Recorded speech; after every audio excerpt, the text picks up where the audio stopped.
Amis téléspectateurs, bonjour. Nous sommes dans l'émission Face à l'Afrique.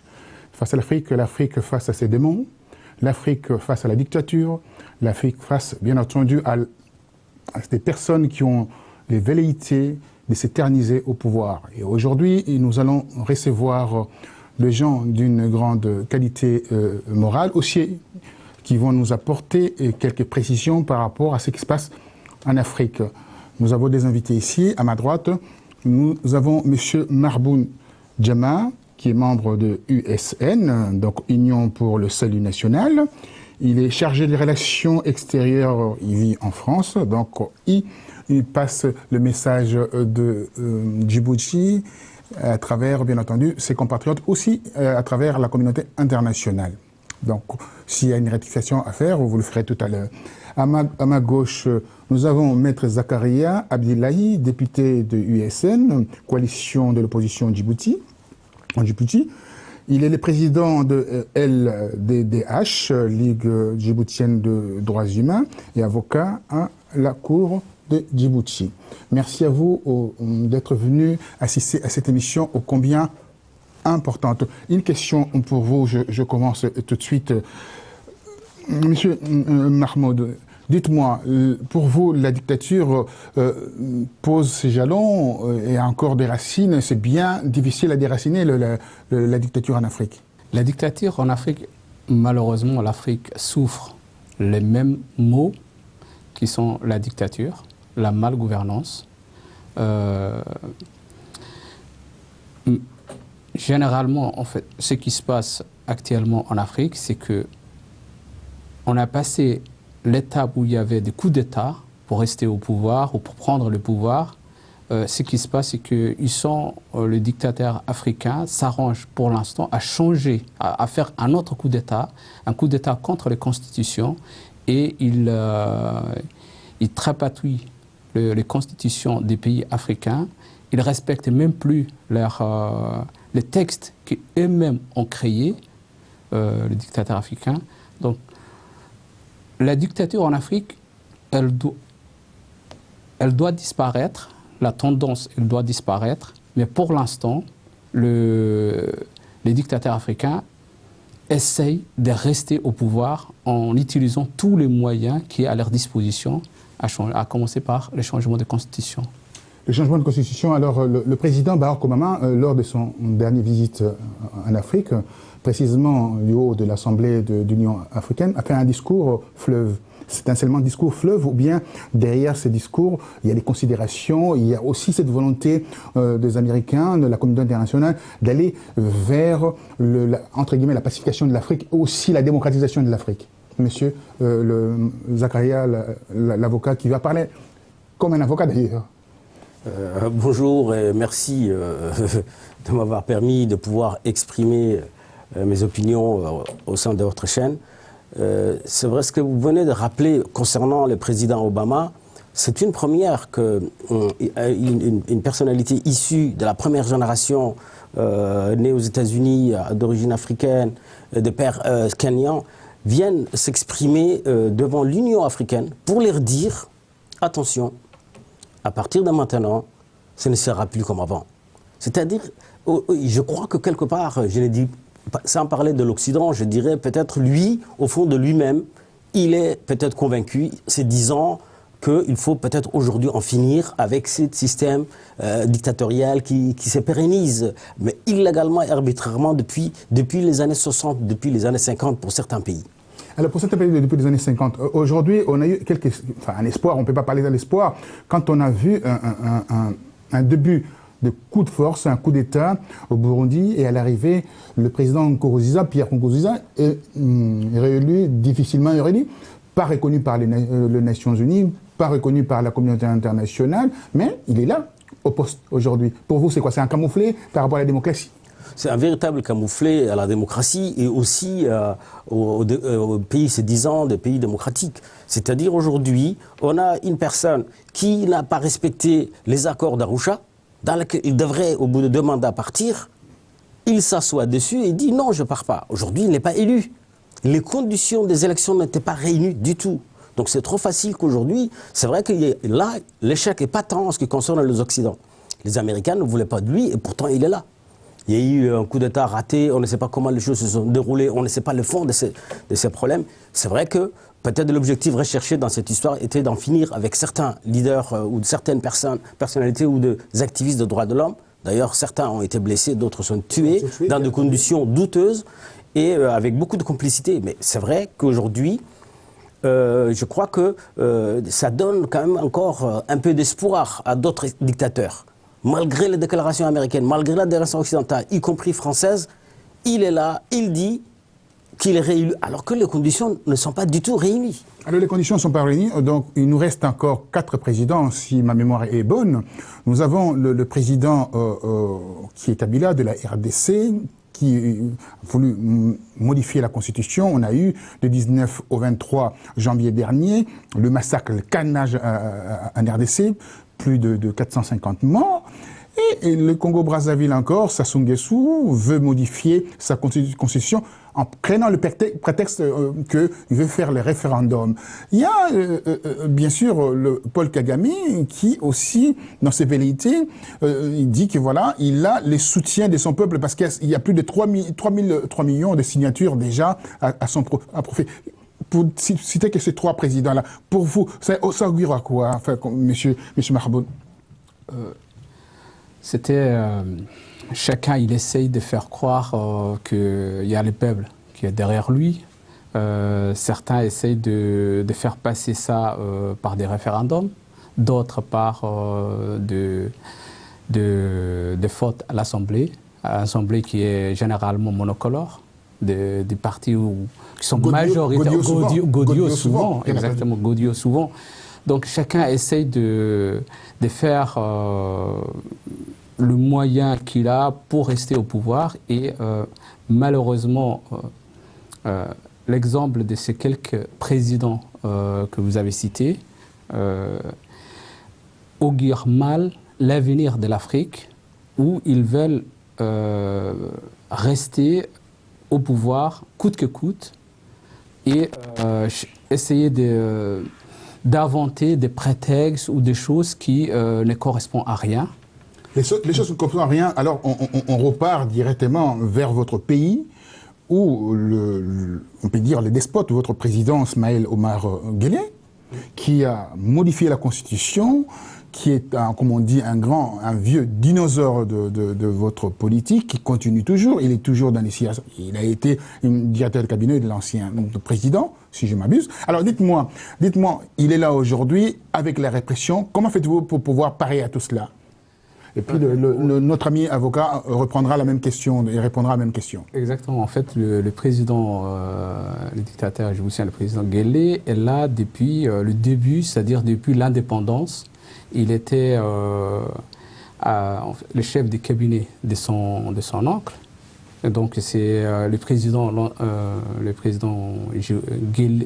Goulet n'avait pas d'enfant, donc c'était une transmission du pouvoir de façon héréditaire, comme le Gabonais Makongo ou Yadema. Donc c'est malheureusement une certaine tradition africaine, malheureusement, que de transmettre les pouvoirs aux plus proches. Donc il est là depuis le début et actuellement la seule chose qu'il essaye d'imposer, parce qu'il sait qu'il est honni par son peuple, donc la seule chose c'est par la force, essayer d'imposer par la répression sa volonté de rester au pouvoir. Il a modifié la Constitution en 2011. Actuellement, malheureusement, il n'est pas dans les stades des présidents qui sont en train de changer les constitutions, donc c'est pour ça qu'on n'en parle pas du tout. C'est fait déjà depuis 2011. Voilà, c'est fait, mais pour l'instant, voilà, c'était maintenant qu'on en parle, la limitation de mandat. Donc, généralement, lorsqu'on parle de Djibouti, ça ne rentre pas dans ces stades-là de changement de constitution. Ils s'en est débarrassé déjà et c'est à l'infini. Donc, il avait dit dans le journal de Jeune Afrique qu'il allait partir en 2016. C'est absolument pas le cas. Il y a une telle propagande actuelle que pour l'instant, il n'a pas encore déclaré d'une manière officielle. Mais il y a une telle propagande du régime actuel que c'est visible, c'est clair comme l'eau des roches qu'il va se présenter. En étant avocat, là vous avez une vision assez élargie, aussi technique aussi par rapport à la constitution de votre pays. Vous êtes également député. Alors quand on regarde ces parlements monolithiques, croyez-vous que ça peut faire pression au président de la République, enfin, qu'il ne se représente plus en 2016 ? C'est difficile de tirer des conclusions par rapport à ce que vous me dites. Mais c'est vrai que peut-être c'est une première à Djibouti. Depuis 1977, c'est la première fois dans son histoire, même si d'autres élections ont été gagnées par l'opposition. Par exemple en 1999, comme en 2003. Mais pour la première fois, il y a une opposition qui est issue, enfin, des députés issus de l'opposition qui siègent aujourd'hui depuis le 7 janvier 2014. Vous n'êtes pas nombreux. On est, en réalité, au début, on était une dizaine, maintenant on est 8. Bon, voilà, à peu près, on est 8. Voilà. Donc, oui, est-ce que vous pouvez peser par rapport à ce qui se passe aujourd'hui, la répression et aussi la corruption, parce que certains députés sont corrompus pour essayer de se rallier au pouvoir en place. Ce que vous dites est vrai, ce que nous sommes extrêmement... on n'est pas du tout nombreux. Sur 65, on est 8, donc il y a une petite visibilité par rapport à la réalité que, bon, aujourd'hui, les Djiboutiens apprennent aussi, c'est une première, ils apprennent que peut y avoir à Djibouti aussi quelques députés de l'opposition. C'est vrai qu'on n'a pas droit au chapitre, on n'a pas droit à la télévision, à la presse gouvernementale, et on n'a pas la possibilité d'y accéder à d'autres presses à Djibouti. Du moins, créer des presses libres par rapport à... et donc donner des opinions. Malheureusement, vous avez souligné quand même que le président djiboutien s'était quand même amusé à modifier la Constitution dans une période extrêmement difficile. C'est vrai qu'il est au pouvoir depuis 1977. Il a bien expliqué l'histoire d'héritage africain, comme le Congo, comme le Gabon, comme le fils d'Yadema, comme le fils de... L'Égypte, il voulait faire ça, hein. Il voulait. Hein. C'est pour cela qu'il a été renversé à cause de ça, d'ailleurs. Mais c'est vrai que aussi, le général Sissi est issu du système Moubarak. C'est l'homme de Moubarak, n'oublions pas. Donc il y a certaines aussi, ils reviennent autrement aussi. Et donc... Le problème, c'est qu'à Djibouti, ce qui est important, c'est que la constitution de Djibouti n'a pas été respectée du tout. On a eu pour la première fois dans notre histoire, assez courte, assez récente, une constitution en 1992. Donc, du moment qu'il a décidé de modifier, il devrait faire appel aux peuples qui ont voté cette constitution. Et c'est le texte qui les prévoit. Non, sachant qu'il y aurait un échec patent, il a préféré faire appel à un gouvernement, à un parlement, si on peut l'appeler comme ça, godillot, d'enregistrement monolithique. C'est-à-dire qu'ils ne peuvent pas dire non à leur président. Non, ils ne peuvent pas, parce qu'ils sont issus du même parti politique. Alors, je passe la parole à M. Mahmoud. M. Mahmoud, on voit toujours dans la politique africaine, c'est comme si c'était du commerce, du mercantilisme. En fait, quand on a le pouvoir aujourd'hui, on oublie ce qu'on a été, à l'opposition, sa mission sacerdotale, et on rentre dans la mangeoire, puis on fait fi à la population. Et c'est que beaucoup d'Africains font, et c'est que vous allez faire d'ailleurs. Je voulais juste, avant de répondre à votre question, je voulais juste revenir un petit peu sur la Constitution. Et les règles. Je répondrai à ma question d'ailleurs. Voilà, si vous voulez faire du faux fouillant pour parler. Non, pas du tout. Je voulais juste ajouter. Moi, je veux bien comprendre. Mais je vais vous poser la question voilà. Est-ce que vous allez, vous faites la pression comme ça pour aller dans la mangeoire après et puis faire fi à la population? Il existera des gens alimentaires, effectivement. Il existera. Des vatripotents? Non, de notre parti, je ne pense pas. Mais en tout cas, c'est qu'il va y avoir. Il y en a, et je pense qu'il va y en avoir. Des gens des alimentaires. La seule chose, c'est qu'il faut commencer, peut-être, les phrases d'Obama, de dire l'Afrique n'a pas besoin des enfants, mais des institutions. Donc là où il faut retenir, c'est les institutions. D'installer les vraies institutions qui vont protéger les peuples d'Afrique et pas compter sur des hommes. Donc lorsque nous voulons venir au pouvoir et changer quelque chose, ce n'est pas pour dire faites-nous confiance à nous. Alors, on va faire confiance. Des institutions. Oui, mais on va faire confiance en fonction de quoi? Qu'est-ce que vous avez comme, en fait, une ligne de conduite, un cahier de charge où vous proposez à la population de votre pays et globalement à la population africaine, parce que c'est du panafricanisme qu'on est en train de parler en réalité. Oui. On est panafricain. Alors, qu'est-ce que vous proposez à l'Afrique comme alternance, comme changement, de vrai changement, la rupture? Et la rupture, c'est quoi? C'est-à-dire qu'on veut à tout prix le pouvoir chasser le président en place et après, c'est vautrer dans le luxe pour pouvoir, bien entendu, avoir 5 ou 6 épouses, hein, en fait, en réalité. Prenez l'exemple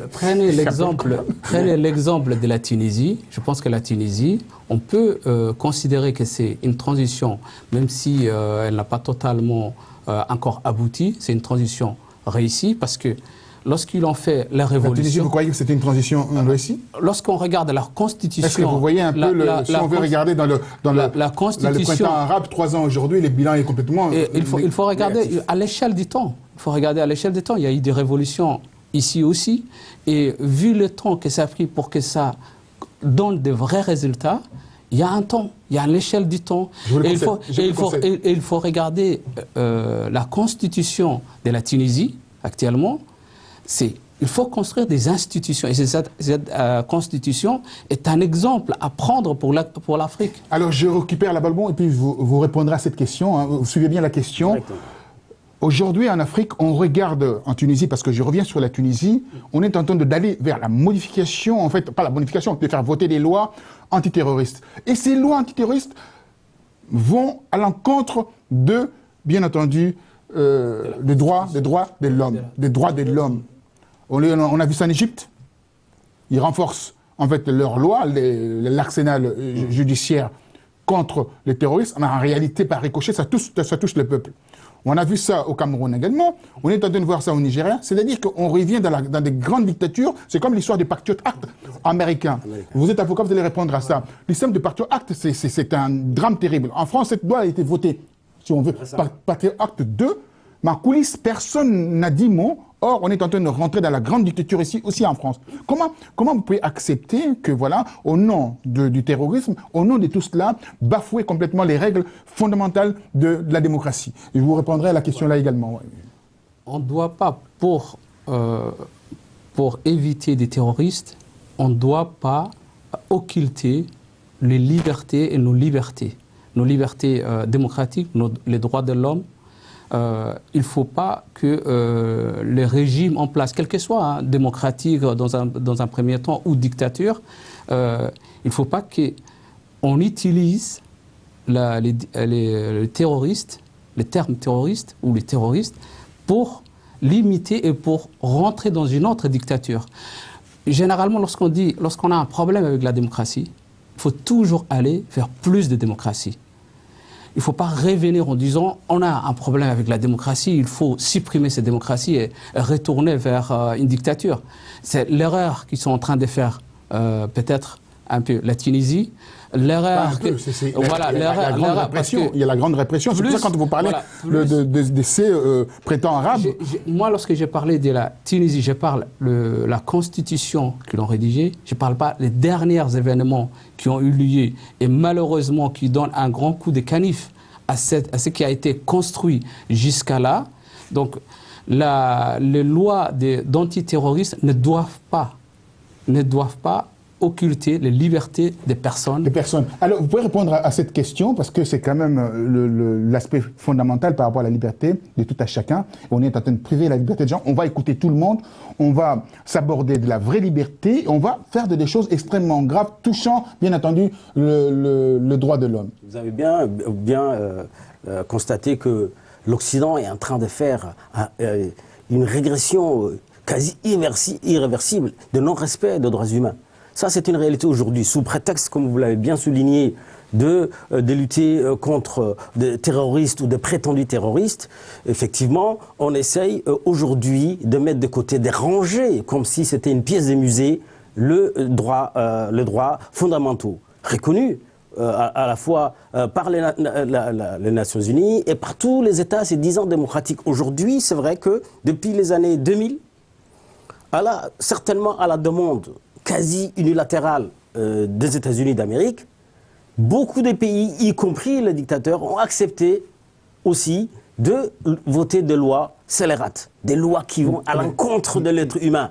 Aujourd'hui, Djibouti aussi a voté en 2003, en 2011, à la demande des Américains, de lois sur le terrorisme, sur les transferts, tout ce que vous voulez. Cette réalité aujourd'hui va à l'encontre même des droits humains. C'est-à-dire aujourd'hui, on ne respecte pas. Et sur ces points, les dictateurs profitent dans la mesure où ils disent « mais on a voté quand même cette loi qui va dans votre sens ». En réalité, c'est une régression. Les pères de l'ONU ont dénoncé récemment ces violations graves des droits de l'homme. Par ricochet, ça touche automatiquement votre pays parce que ces Érythréens, on le voit aujourd'hui vers Lampedusa, on le voit aujourd'hui dans votre pays, on le voit aujourd'hui traînailler en Europe. Alors, c'est l'histoire où comme on dit, le pyromane devient pompier. Pompier, voilà. C'est exactement ça. Quand je dis les pyromanes, les Nations Unies, bien entendu, parce que les Nations Unies sont partout, mais n'ont jamais gagné une guerre d'ailleurs. Hein? Le concert des nations, enfin. Voilà, tout à fait. Le cas d'Érythrée est un cas quand même qui est assez particulier et assez singulier en Afrique. C'est vrai que ce qui est malheureux, que ce soit les Nations Unies, les Américains, les démocraties, ont complètement oublié ces pays en déperdition. C'est la véritable négation de l'homme. L'homme n'existe pas en tant que tel. En tant qu'individu, il n'existait pas. Ces pays ont attaqué tous les pays voisins, y compris Djibouti. Ils ont attaqué le Yémen, les îles Hanish, ils ont attaqué le Soudan, alors qu'ils venaient de naître. Ils ont attaqué l'Éthiopie. Donc finalement, c'est un fou furieux qui est au pouvoir, que malheureusement, les pays qui l'entourent ne sont pas du tout aussi des pays démocratiques. Et c'est pour cela qu'il dit, mais pourquoi moi je serais le seul dictateur? Bon, c'est vrai qu'aujourd'hui, l'Érythrée est un pays qui risque de disparaître. Alors, comment on peut comprendre, vous allez continuer, et puis on passera la parole à votre voisin, comment on peut comprendre que l'Union européenne puisse débourser 312 millions d'euros en faveur de ces pays? Donc, c'est-à-dire qu'ils ont financé la dictature. Certains, c'est certain. C'est-à-dire aujourd'hui, cet argent, elle va où? On ne sait pas, les pays ne s'ouvrent pas, les dictateurs sont toujours là. Il y a des pauvres. Et tous ces pauvres-là, aujourd'hui, hein, s'il faut revenir le roman qui a été écrit les années 60 ou 70 sur la marche, l'Afrique est en train de marcher vers l'Europe, avec tous les risques qu'il y a. Qu'ils meurent ou pas, ils disent.